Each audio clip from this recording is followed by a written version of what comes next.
So we did consummate the marriage last night. And then today I just felt totally ignored. You haven't even looked at me.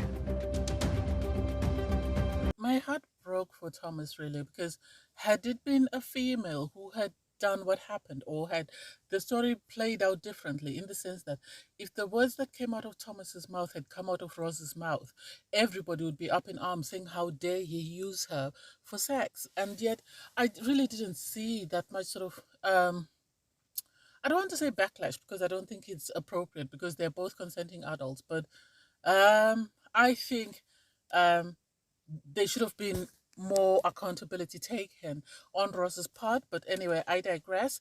Hey there, thanks for stopping by. It's your girl Valerie. Welcome to my channel. If you're new here, don't forget to subscribe, click the like button, turn on the notification bell for when I upload new videos, and definitely subscribe. We're still trying to get to 1,000. Um, in this episode, I'll be reviewing Married at First Sight UK, Season 8, Episode 8. So today is the commitment ceremony, and everyone is still reflecting on the dinner party and the scenario between Portia and Terrence. People have different opinions given their relationships. Obviously, Jay and Luke, they are just laughing about it. Most of the people are just taking it lightheartedly, but Luke has his opinions about, Portia. He feels she's too much. She's going to be drama for Terrence, and he feels sorry for Terrence. If Laura is always going to be on Portia's side because she's friends with Portia, and Arthur has decided to remain neutral, so that's cute to see. And everyone just has different opinions. Oh, and then Ross and Thomas, it's revealed that they had sex, and it's like, why did people advise her to go ahead and have sex with this man? Now the tension is even worse because he is feeling hurt. He feels she's upset about it, and she feels some type of way about it, and they shouldn't have gone that extra mile. But anyway, all the couples turn up for the first commitment ceremony, and first on the couch are Tasha and Paul, and they are ecstatic. They are happy. They're in their little bubble. They seem to be getting along very well. They're very compatible, as Paul had said the night before, and I think they just have, roommate issues, flush the toilet, pick up your stuff, this, that, and the other. That's their main problem at the moment. Otherwise, everything else seems to be okay. When they're asked about sex, Tasha is the one who answers to say, they haven't yet done that, because she wants to make sure that Paul is there to stay and not just going to enjoy the sex and then move on. Paul, on his part, says he's never been in a committed relationship, so normally it's just sex and then things are over. So it's been work for him to sort of learn to sort of wait and grow with someone. I think they're very happy. I think they're very compatible. I hope they don't explode like the little couple last season who exploded, and when they started off easygoing. So I hope whatever problems, they seem to take everything as it is at face value, and they seem to find the humor in most things. So that's the very important lesson, I think. And everybody was just smiling, even the experts, because they were very excited about that. They both choose to stay, which was to be expected. So that was cute to see. And then it's Nathaniel and Ella. Well, Ella was always going to bring up the fact that she's trans, and then they brought up the argument on their honeymoon, the fact that Nathaniel called her a stripper, and she didn't want it known that she had been a stripper. And it's like, in this day of Google, people will just Google you and they will find out anything they need to find out. So for her to think that she could be on a very popular show and not have people know who she is doesn't make sense. It was bound to come out. If it wasn't Nathaniel, then the streets of Twitter would have brought it up. So it is what it is. And she keeps saying that, oh, I don't know whether he finds me attractive. And it's like, there's more to a relationship than what's there.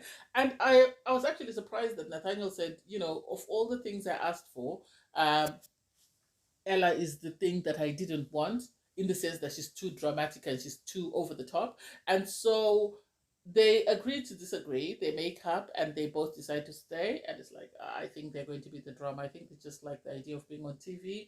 And I think they don't want to be a background couple. They want to be one of the main couples. So I'm not surprised with them. And then next is Brad and Shona. With Brad and Shana, was I surprised with their response? No, because they're all over each other and they're making it seem like, they're the best thing since sliced bread. So I'm not surprised that they've decided to stay. I was surprised though that Shona said, "Oh, I'm a prude," and it's like, how are you a prude when the two of you are kissing and making out everywhere in front of all the other participants? If you're a prude, you wouldn't be doing that. You'd be more like Thomas and Ross. So make it make sense. They seem very happy. They say they're both falling in love or they're in love. I don't know. It doesn't make sense to me. But something is not right, and it's only a matter of time before we see what the problem is between the two of them. Oh my God, my heart was breaking. Was really breaking for Thomas, because obviously they had the conversation, and eventually it's revealed that he and um, Ross had sex, and unfortunately, in the morning, they both felt very uncomfortable in the sense that Thomas felt rejected, and Ross was sort of confused in the sense that she couldn't process. She expected, the sex to bring her to a better level. I think she listened to the girls when they said to her, just try and sort of, throw yourself at him and see if that makes things work. And I think Thomas is a great guy, in my opinion. If Ross can just slow down and put down her guard, she'll be surprised because he seems to be a gentleman. He seems to be very loving and caring. And he was about to cry. It was sad when he realized that Ross, her feelings hadn't changed towards him, whereas he had sort of decided to lower his guard a bit. So, they then sort of everybody was cheering them on because we can all see the potential with them. I think it's just a matter of time and just a matter of work. And so it was nice that the experts encouraged them to open up and really speak their truth. That way they could be able to be helped. So they were able to reach an understanding that yes, they do want to continue to work. Yes, they do think that if they put in the effort, things will improve because Thomas was able to express that he really is developing feelings for Ross. He really cares about her and wants to see if they can grow any further. And I hope Ross sort of allows the process to take place and see if this is the guy for her. She might regret this decision not to put in effort if she ignores Thomas. They both decide to stay, which was amazing, and everybody was ecstatic for them because I think they all want them to work. And so I hope they take things slow. I hope they go back to the drawing board, go on a lot of dates, have a lot of talks, sort of try, some sort of exercises, some massage and something, anything that's not sexual, and hopefully that will bring them closer and they will work. Next up is Laura and Arthur. Obviously, they're going to reveal the fact that Arthur got his vows on the internet, but then it was brought up that he does feel very insecure in himself and he does tend to worry. And so I like the fact that the expert was able to say, maybe because of his insecurities, that's why he felt he wasn't good enough to write his vows. And it seems somehow Laura has changed for the better, whether it's seeing Arthur playing tennis or something, because he's not a Chelsea boy. And this was also brought up. And as soon as it was brought up, Luke had to say, oh, she means rich, when she says Chelsea boy. And it's like, look, you need to keep quiet. You need to keep quiet. But I like the fact that they both owned up about their, shortcomings during the honeymoon, and the fact that they're both still willing to do the work. Whether they're genuine or not, I don't know. I know it's only a matter of time before Laura and Arthur decide to explode, but I think they've decided to sort of stay in the background and allow everybody else to be messy and see how that goes. So next up is Peggy and George. They seem to be in a very good place. It seems that apology letter worked. Since they've moved in, things have been going great. But then obviously they're asked about the honeymoon because the experts would have been told by the producers, and it's brought up that there was this disagreement. They spoke about the channel, and the way she made it seem was totally different. We didn't hear the hypothetical scenario where she spoke about, oh, he's happy with me doing other content. That's not what he said. You asked him, if I were to do this, would you be happy with it? And he said, it's your body. You're free to do with your body as you please. That's what you should have told the experts. And I'm happy to see the growth in George in the sense that he was able to keep his mouth shut. He didn't say anything inappropriate. And so he spoke about his channel as well. She was unhappy about the channel because she feels it's inappropriate. And so George has accepted that fine. He's willing to make the necessary changes to sort of respect his wife. And so he's not going to be squatting, holding a baguette. I don't know what the hell he was doing. Anyway, so I don't know. We'll see how it plays out. They both choose to stay. Am I surprised?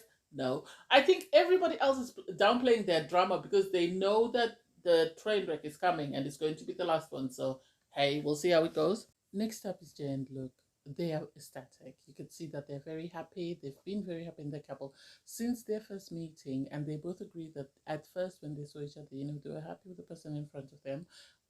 We all know Jay had concerns with the look, really liked and really found her attractive, and he said he really does. So he likes their communication. He likes that she thinks he's funny. They seem to really mesh very well. They did say that they were having sex, and it seems they're having it every day, like it's been prescribed. And so, my concern is I hope they're not just focused on their sexual aspect of their relationship and they're actually digging deeper and getting to know one another better.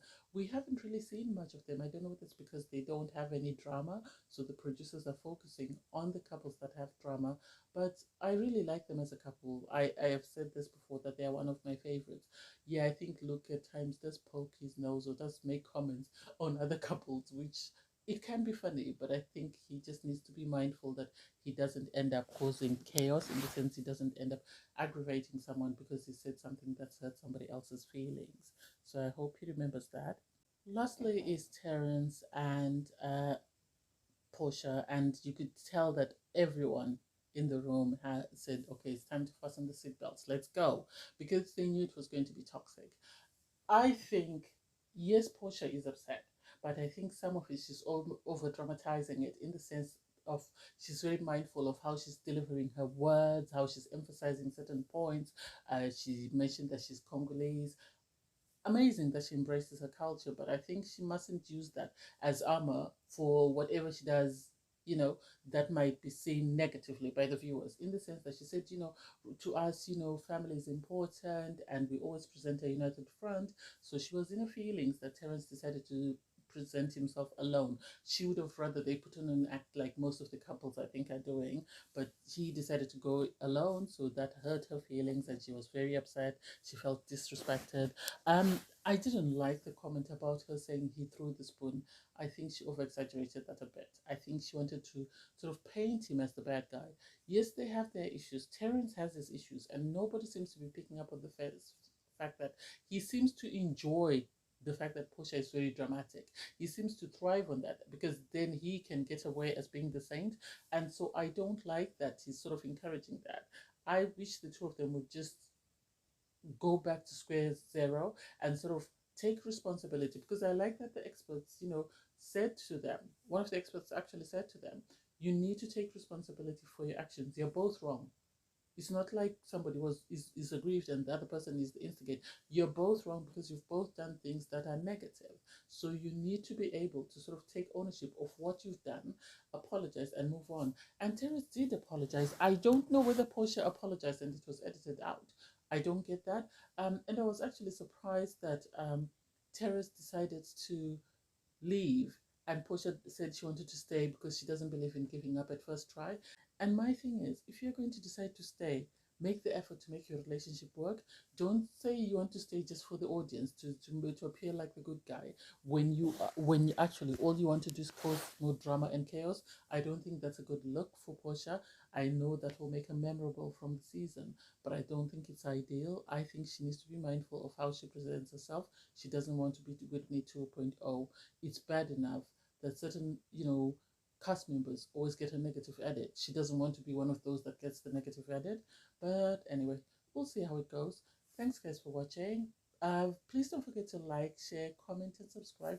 And please don't forget to watch my review for episode 7 in the end note. Bye, everyone.